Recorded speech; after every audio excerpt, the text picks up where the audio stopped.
Welcome to NP Certification Q&A, presented by Fitzgerald Health Education Associates. This podcast is for NP students studying to pass their NP certification exam. Getting to the correct test answers means breaking down the exam questions themselves. Leading NP expert Dr. Margaret Fitzgerald shares her knowledge and experience to help you dissect the anatomy of a test question, so you can better understand how to arrive at the correct test answer. So if you're ready, let's jump right in.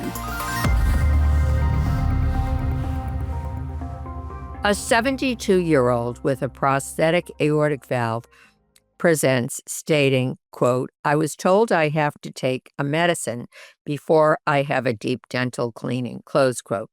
Concurrent health issues include hypertension, type 2 diabetes, and dyslipidemia. Currently at treatment goals. Medications include metformin, hydrochlorothiazide, telmisartan, and rosuvastatin. She has no drug allergies. Which of the following is the most appropriate next step in her care? A. Amoxicillin 2 grams PO, 30 to 60 minutes prior to the procedure.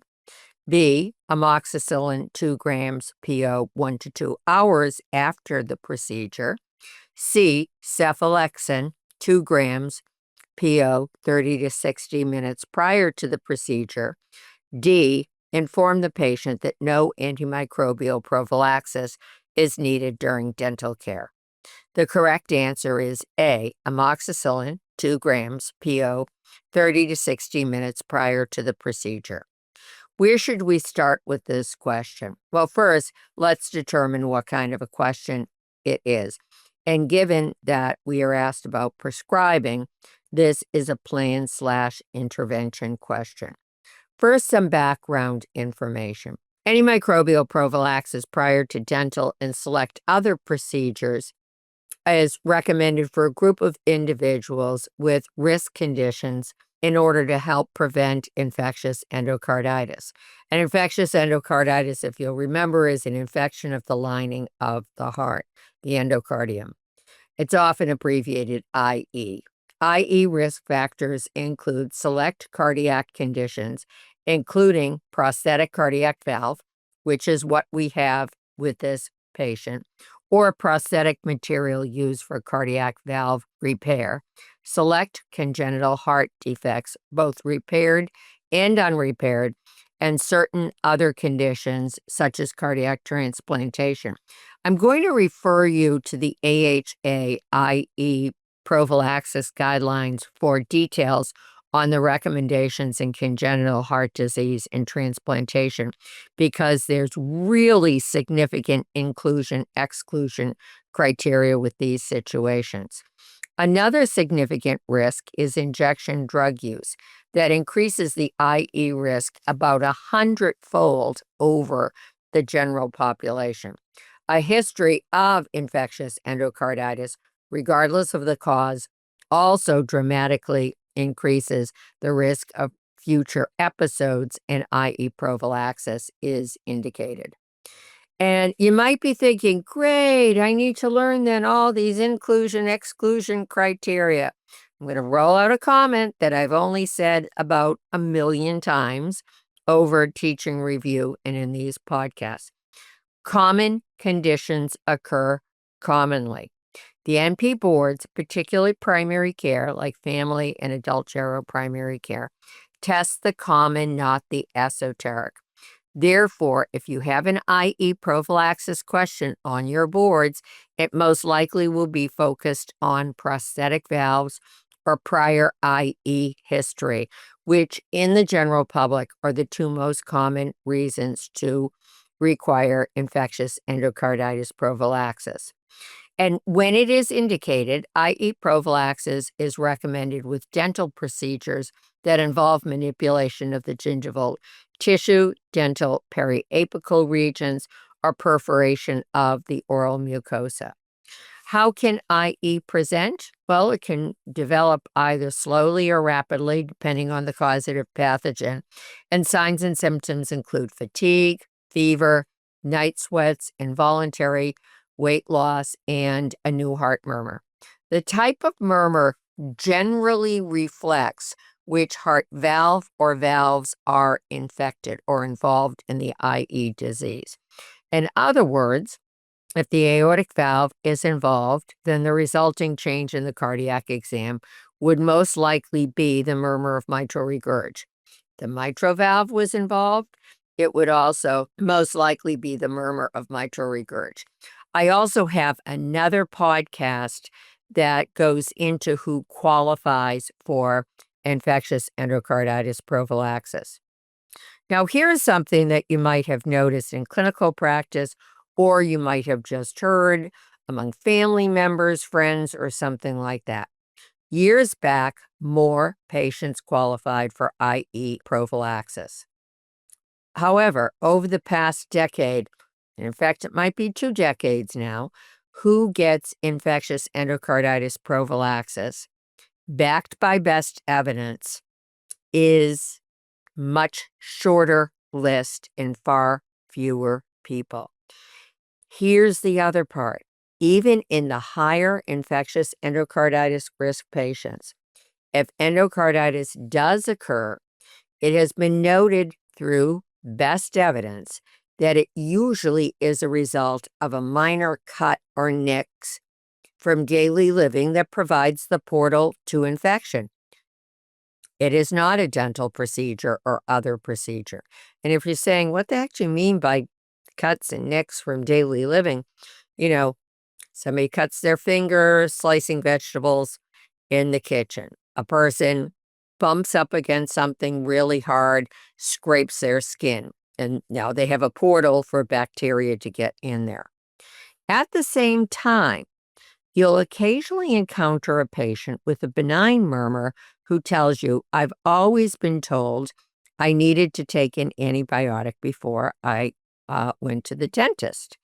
And an example of benign murmur would be what's often called a physiologic murmur, a flow murmur, that type of thing. And you might say, well, okay, the person has a history of a heart murmur. Shouldn't you just err on the side of safety and provide the prophylaxis? I get it. Infectious endocarditis is a life-threatening and life-altering disease that requires many weeks of antimicrobial therapy, usually delivered IV.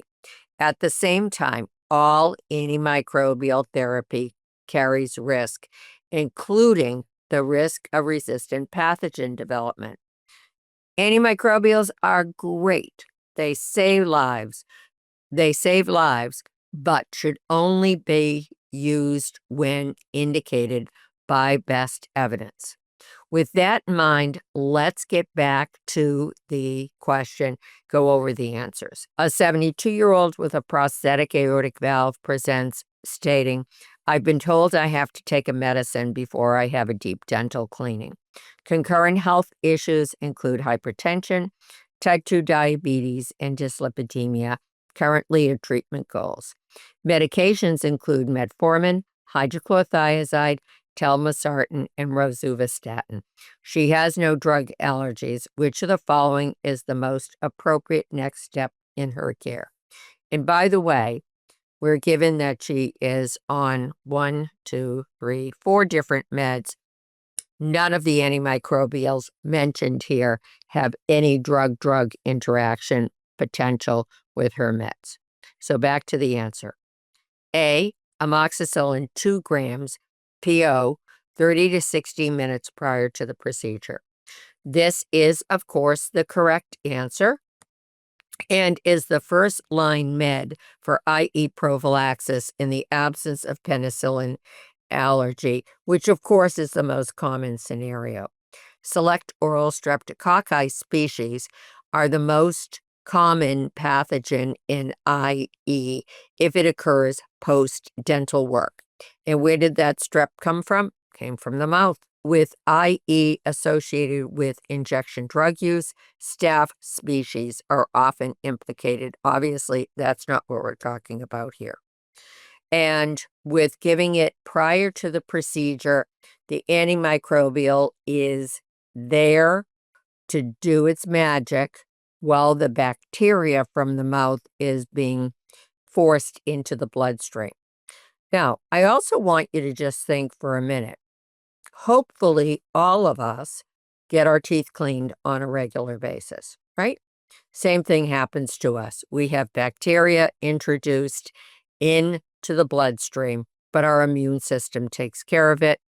We've got a person here with a prosthetic valve, so she has increased endocarditis risk. Now, option B, amoxicillin 2 grams, PO, 1 to 2 hours after the procedure. Well, right drug, wrong time. You want the medicine on board prior to the procedure, the time when the problematic bacteria would be entering the bloodstream. C, cephalexin, 2 grams, 30 to 60 minutes prior to the procedure. Okay, right time, giving it ahead of time, but wrong drug. Cephalexin use is typically limited to people with penicillin allergy for this purpose in the absence of anaphylaxis. And if the person does not have penicillin allergy, then amox is definitely the first-line drug. And then option D, inform the patient that no antimicrobial prophylaxis is needed during dental care. This, of course, is incorrect, as we know in this clinical scenario, i.e. prophylaxis is advised. Key takeaway, clinical practice changes over time. Knowledge of the latest guidelines is needed to provide up-to-date care and yield NP board success. Thank you for listening to NP Certification Q&A, presented by Fitzgerald Health Education Associates. Please rate, review, and subscribe to this podcast. And for more NP resources, visit FHEA.com.